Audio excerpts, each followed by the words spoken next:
사랑하는 성도 여러분, 우리 주변을 돌아보면 참으로 설명할 수 없는 이 고난들을 경험하는 분들이 있습니다. 제가 IBF 선교 단체를 섬겼는데요. 그 IBF 선교 총무를 이사님을 하셨던 그 김병년 목사님이란 목사님이 계십니다. 목사님께서 그 선교 사역을 잘 감당하시고 이제 교회를 개척해야 되겠다라는 하나님의 부르심을 받고 이 교회 개척을 시작하셨습니다. 근데 교회 개척을 시작하신 지 얼마 되지 않아서 목사님이 이제 사모님께서 이 셋째 아이를 이제 낳게 되셨는데, 이제 개척 교회를 하시면서 이제 셋째 아이를 낳았는데 이틀 만에 이 뇌출혈로 쓰러지셨어요, 사모님이. 여러분 한번 생각해 보십시오. 하나님께서 그 선교 사역을 감당하게 하시다가 이제 하나님의 부름을 받고 교회 개척을 이제 시작하셨습니다. 그러니 이 교회 개척을 또 처음 시작하셨을 때 얼마나 또 여러 사역들이 많으시겠습니까? 그 사역을 감당하기도 어려운데, 근데 사모님께서 아이를 출산하다 뇌출혈로 쓰러지신 거예요. 아이가 갓난아이가 있고 위에 2명의 아이가 또 있습니다. 그리고 사모님은 이제 뇌출혈로 그냥 누워 계시는 거죠. 그런데 이 목사님이 하나님 앞에 이 상황을 놓고 기도하면서 얼마나 많은 질문이 있었겠습니까? 하나님 왜 이 교회 개척의 일을 하라고 하셨습니까? 정말 하나님 이 개척하는 것이 하나님의 뜻이었습니까? 그러면서 여러 가지 질문들을 하시지 않았겠습니까? 목사님이 그 쓰신 책을 보면 이 해석되지 않은 이 현실의 이 고난 앞에서 목사님이 수많은 질문을 던지시면서 그렇게 하나님 앞에서 그 부르심의 사역을 감당하는 그러한 이야기들을 우리가 접할 수 있었습니다. 사랑하는 성도 여러분, 우리는 종종 이해할 수 없는 고난과 마주치지 않습니까? 자녀를 위해서 평생을 기도했는데, 그리고 헌신했는데 그 자녀가 방황하게 되면 여러분 얼마나 마음이 아픕니까?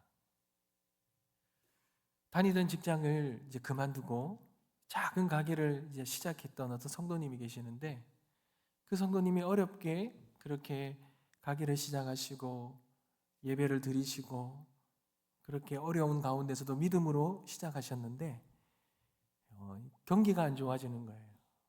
하루하루가 버티기 힘든 그런 시간들을 보내는 거예요. 월세조차 내기 어려운 상황들을 그렇게 보내고 있는 거죠.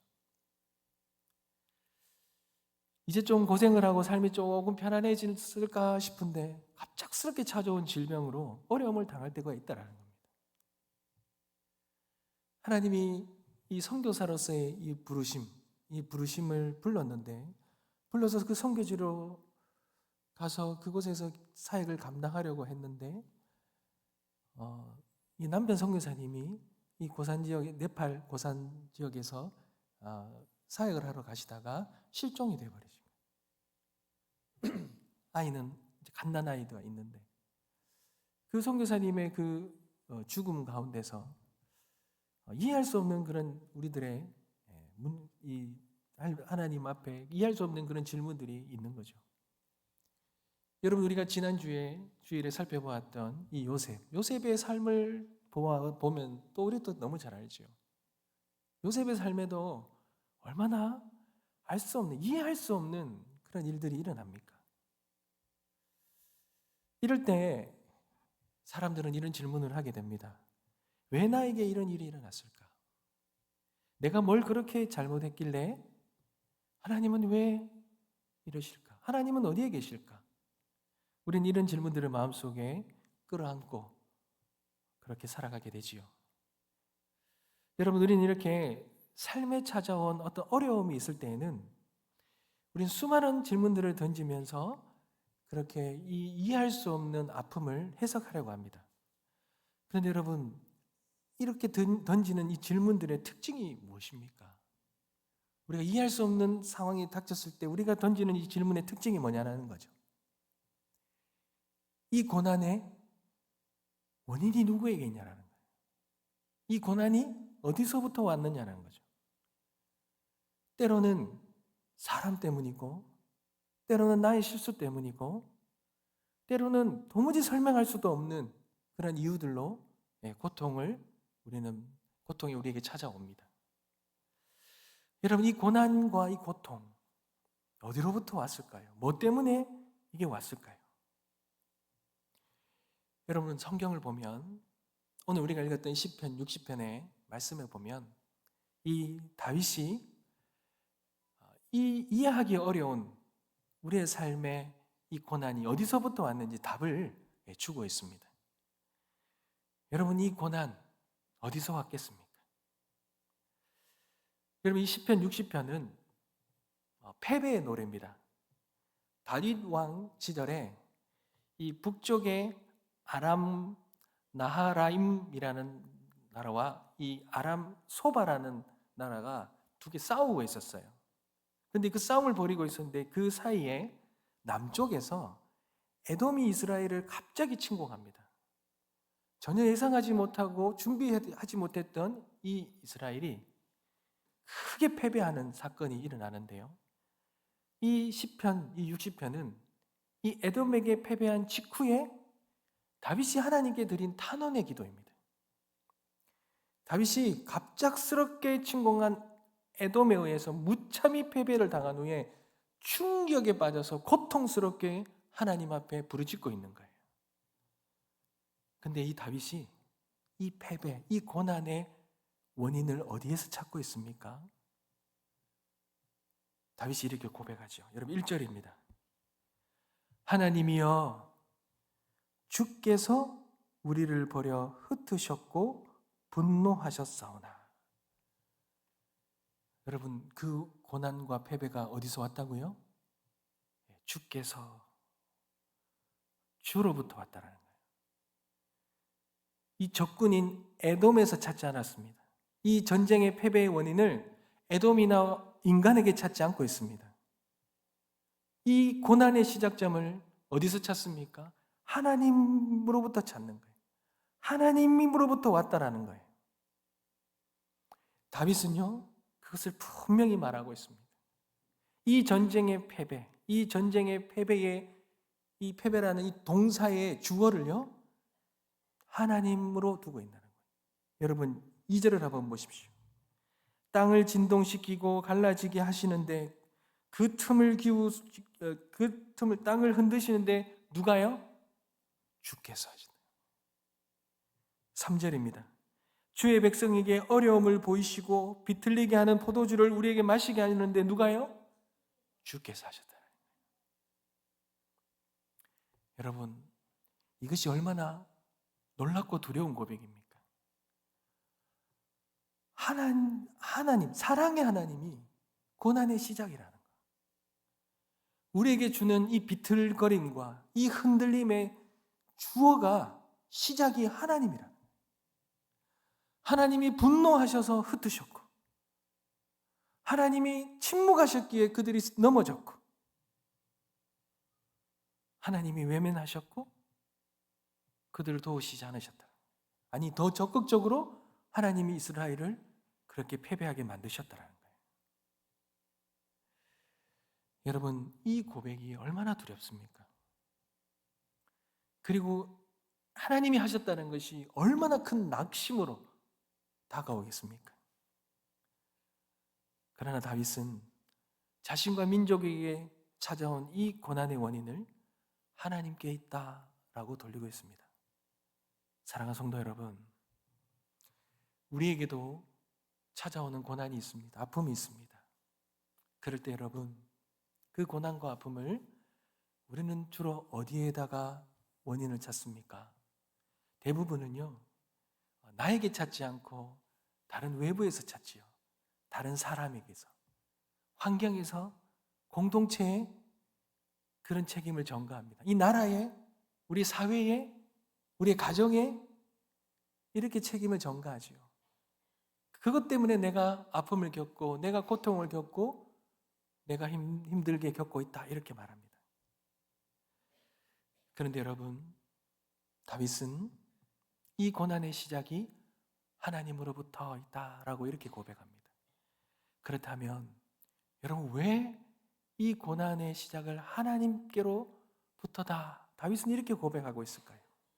이 고난의 시작점이 하나님이다라는 말은 무슨 의미가 있겠습니까? 여러분, 이 말은요, 내 인생의 시작점, 내 인생의 주어가 내가 아니라는 것입니다.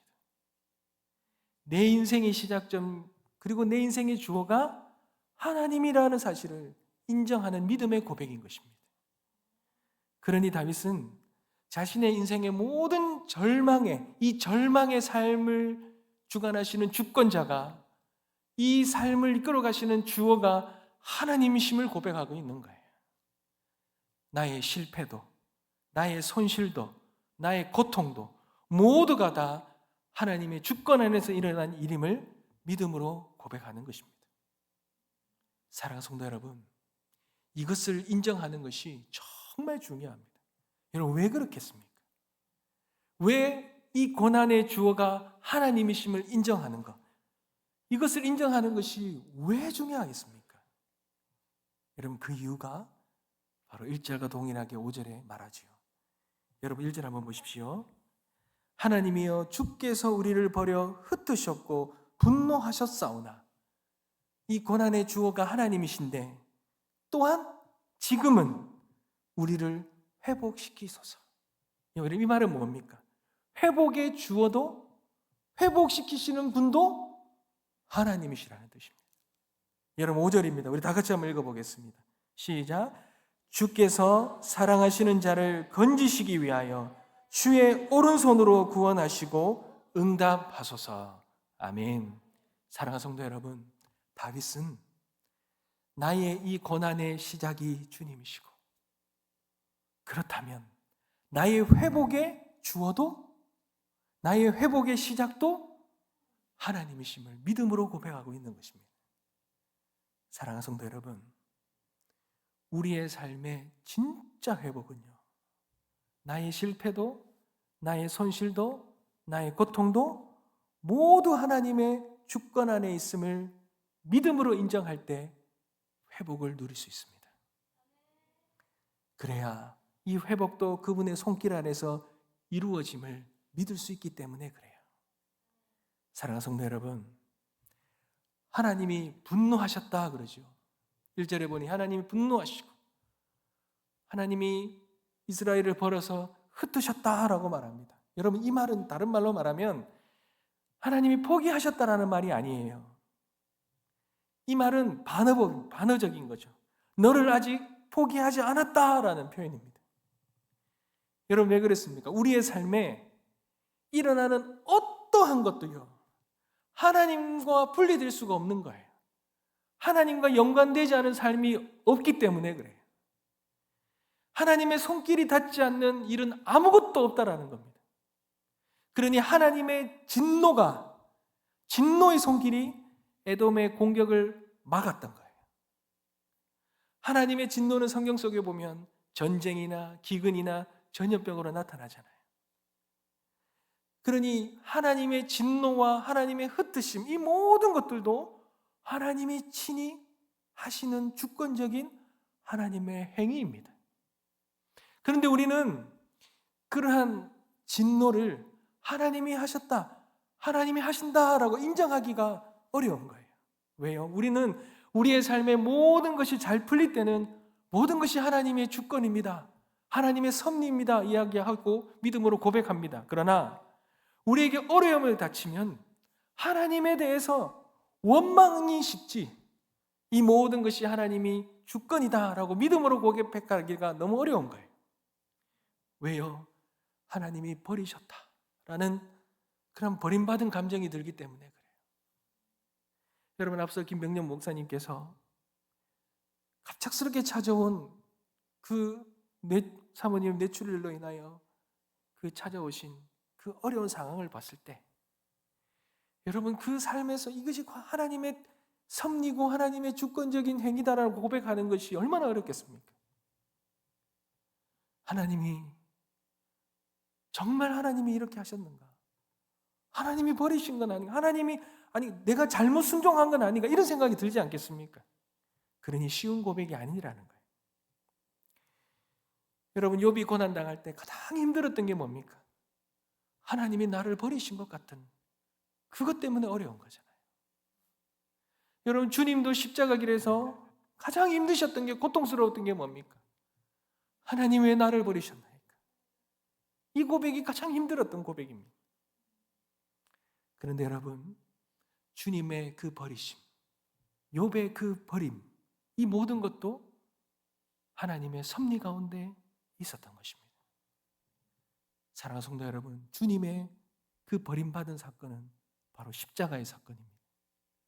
여러분 이 십자가의 사건은 하나님이 사랑하는 아들을 버린 하나님의 놀라운 섭리의 사건임을 잊지 마시기 바랍니다.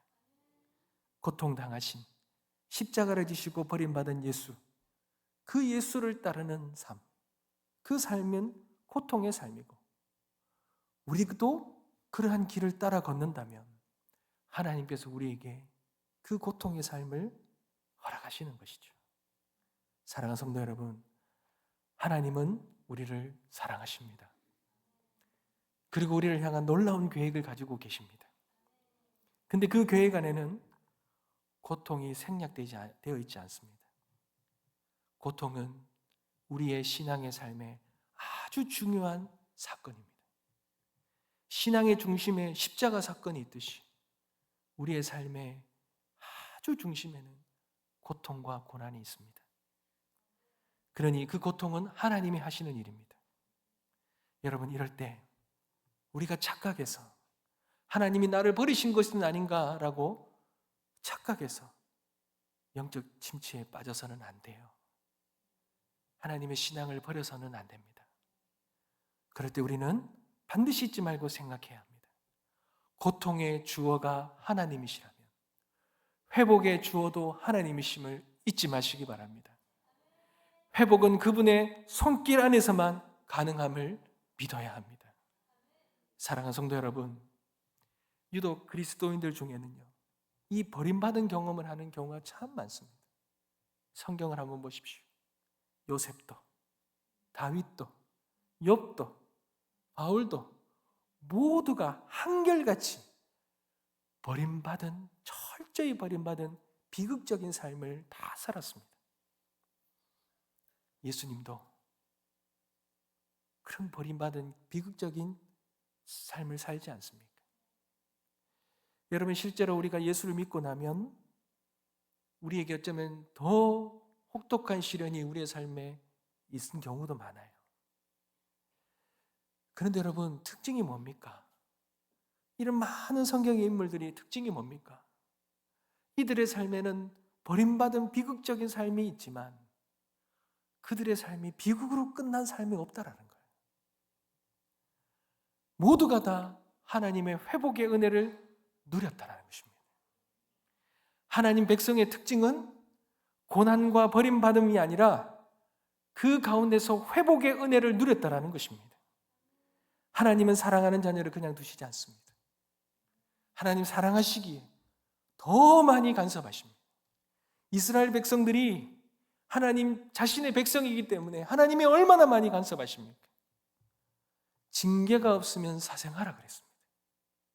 그러니 하나님의 이 간섭과 하나님 때로는 분노와 하나님의 징계, 이 모든 것들은 사랑인 거예요.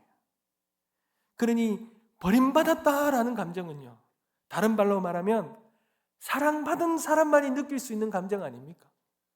사랑을 받아본 사람만이 그 버림받았다는 것이 무엇인지 아는 거 아닙니까? 주님도 십자가에서 어찌 나를 버리셨나이까? 하나님의 그 크고 놀라운 은혜와 사랑을 받은 주님이 어찌 나여 나를 버리셨나이까? 주님께서 그렇게 사랑받으셨던 주님이 버림받은 고백을 하시지 않습니까? 그런데 여러분, 우리 주님의 그 마지막의 고백은 무엇입니까?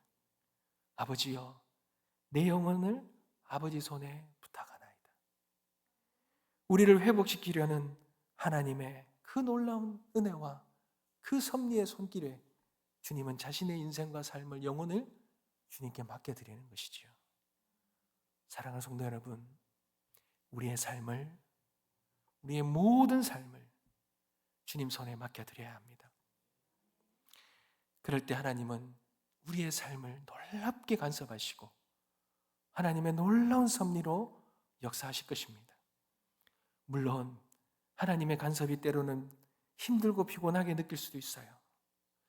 하나님 정말 이렇게까지 하실 필요는 없잖아요 라고 고백할 때도 있습니다. 저도 때로는 하나님, 어떨 때는 그냥 하나님 좀 편안하게 살아갈 수 있도록 그냥 하나님이 좀 내버려 두셨으면 좋겠습니다라고 고백할 때도 있었어요. 그런데 여러분, 하나님의 간섭과 섭리는 은혜이고 복입니다. 왜요?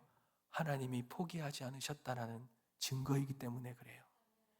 시편 51편 12절 말씀을 보면 주의 구원의 즐거움을 내게 회복시켜 주시고 자원하는 심령을 주사 나를 붙드소서.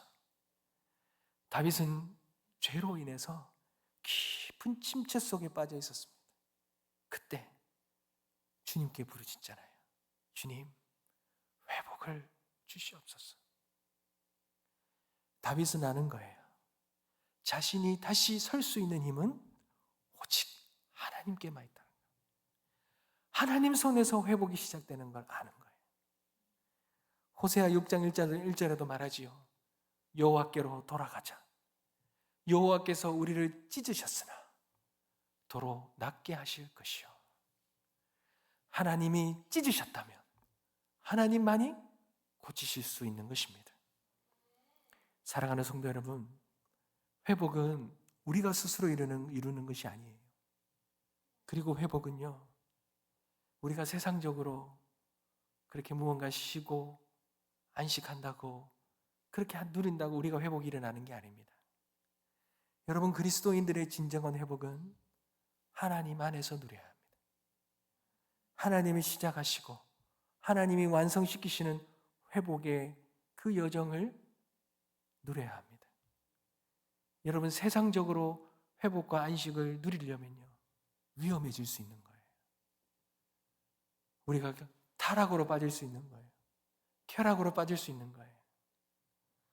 우리는 진정한 안식과 진정한 회복을 하나님 안에서만 누려야 하는 것입니다. 그런데 우리는 그 은혜와 시간들, 기다림과 신뢰로 주님 앞에 나아가야 되겠지요. 그런데 여러분, 잊지 말아야 될 것이 있습니다. 회복의 시간이요, 단숨에 일어나지 않는다라는 거예요. 요셉의 회복이 하루아침에 이루어지지 않았잖아요. 그 억울한 시간들, 그 배신의 시간들, 그 오해받는 시간들을 다 거치고 그렇게 회복이 이루어졌잖아요. 여러분, 이 모든 시간들이 하나님의 회복의 프로그램인 거예요. 그 과정을 거쳐야만 하나님이 우리를 회복시키시는 진정한 회복의 은혜를 누릴 수 있는 거예요. 야곱은요, 야복강에서 환도뼈를 맞고 지팡이에 의지하는 인생이 되었어요. 그렇지만 여러분, 그 지팡이는 하나님이 없이는 설 수 없다는 인생의 상징이 되었습니다. 그때부터 야곱이 이스라엘이 되잖아요. 하나님이 그를 다시 온전하게 회복시키신 것이죠. 사랑하는 성도 여러분, 하나님은 우리의 삶의 결론을 우리가 아니라 하나님이 내리십니다. 우리가 보기에는 비극같이 보여도 하나님은 거기서 회복의 시작을 만듭니다. 그 증거가 바로 십자가입니다. 가장 처절한 저주의 상징인 십자가가 가장 찬란한 회복의 시작이 되었기 때문에 그렇습니다. 고통이 깊으면 깊을수록 회복은 더 깊은 거예요. 기도도 마찬가지입니다. 우리는 환난을 통해서 기도를 배울 수 있어요. 여러분, 기도는요, 세미나로 책으로 배우는 것이 아닙니다. 그 인생의 무너짐의 그 골짜기, 그 깊은 골짜기에서 끝도 없이 흘리는 그 눈물로 기도를 배우는 거예요. 시편 84편 6절에 눈물 골짜기를 지날 때 하나님이 그곳에 샘이 되셨다. 눈물로 씨를 뿌리는 자는 반드시 기쁨으로 단을 거두는 기쁨을 누릴 수 있게 하시잖아요. 사랑하는 성도 여러분, 오늘 이 시간이 우리의 회복의 여정의 시작됨이 되어지길 간절히 소망합니다. 하나님이 우리를 포기하지 않으셨기에 우리가 주님을 신뢰하고 믿음으로 나아간다면 우리의 모든 영적인 침체, 우리의 모든 그 낭만과 절망 가운데서도 하나님은, 그 고난 가운데서도 하나님은 우리를 반드시 일으켜 세우실 것입니다. 오늘 우리가 인생의 가장 밑바닥에 계십니까? 영적 침체 가운데 있으십니까? 나의 감정과 정서가 불안하고 흔들리고 있습니까? 가슴이 답답하십니까? 마음이 무너져 있습니까? 해결되지 않은 어려움 때문에 그 마음의 고통과 아픔이 있습니까? 여러분, 이 모든 것들 다시 회복하는 길은 내 영혼이 살아나면 회복이 되죠. 시편 23편 6절에 내 영혼을 소생시키시고, 단순히 기력이 회복하는 것이 아니라 우리의 영혼이 회복되어야 되는 것입니다. 근데 이 영혼의 회복은 하나님 손에 맡겨드릴 때에 살아나는 것입니다. 우리의 영이 살아나면 우리의 환경이 당장 변화되지 않을지라도 우리는 생명력 있는 삶을 살아갈 수 있을 것입니다. 사랑하는 성도 여러분, 믿으십시오. 하나님의 그 주권 안에 우리의 회복이 있다는 것, 하나님은 절대로 우리를 포기하지 않으신다는 것, 그리고 하나님은 우리를 고난의 삶 가운데서 반드시 회복의 기쁨을 주신다는 것, 그 믿음 붙드시고 오늘 기도 가운데 그 주님의 회복의 은혜를 누리고 우리의 영혼이 살아나는 그런 놀라운 역사를 누리는 우리 모든 성도님들 되시길 주님의 이름으로 축복합니다. 말씀을 맺겠습니다. 사랑하는 성도 여러분, 우리는 오늘 이 말씀을 가운데 우리 마음 깊이 새겨야 할 고백이 있습니다. 오늘 이 말씀처럼, 다윗의 고백처럼 주께서 우리를 버려 흩으셨사오나 이제 우리를 회복시키소서. 여러분, 이것은 다윗의 절망의 언어가 아니라 믿음의 언어입니다. 하나님이 고난의 주어가 되셨고 하나님이 이 고난의 시작점이 되셨다면 그 하나님이 우리를 회복시킬 수 있다는 그 믿음의 고백인 것입니다. 혹시 지금 우리의 삶의 자리가 어디에 있습니까? 갈라진 틈처럼 메워지지 않은 아픔을 경험하고 있지는 않습니까? 도저히 설명되지 않는 고통, 해결되지 않는 그 일 때문에 우리의 마음이 너무나도 혼란 속에 그렇게 아파하고 힘들어하고 있지는 않습니까? 여러분, 그렇다면 그 반대로 하나님의 회복의 손길이 가까이 있다는 증거입니다. 하나님은 우리에게 하나님의 손길을 뻗고 계십니다. 우리는 그 하나님의 손길을 붙잡기만 하면 됩니다. 그 하나님의 손길을 붙잡고 우리는 고백하면 됩니다. 내게 고난 당한 것이 내게 유익이라. 이로 말미암아 주의 율례를 배우게 되었나이다. 회복의 오늘 이 자리, 하나님 앞에서 무릎 꿇는 결단에서 시작될 것입니다. 하나님, 내 인생의 주원은 하나님이시오니 아버지여, 나의 인생을 주의 오른손으로 붙드시고 주여 회복시켜 주시옵소서. 오늘 그렇게 기도하며 나갈 때에 우리의 삶의 진정한 회복의 은혜의 능력을 경험하게 되시기 주님의 이름으로 축복합니다. 우리 찬양 드리겠습니다.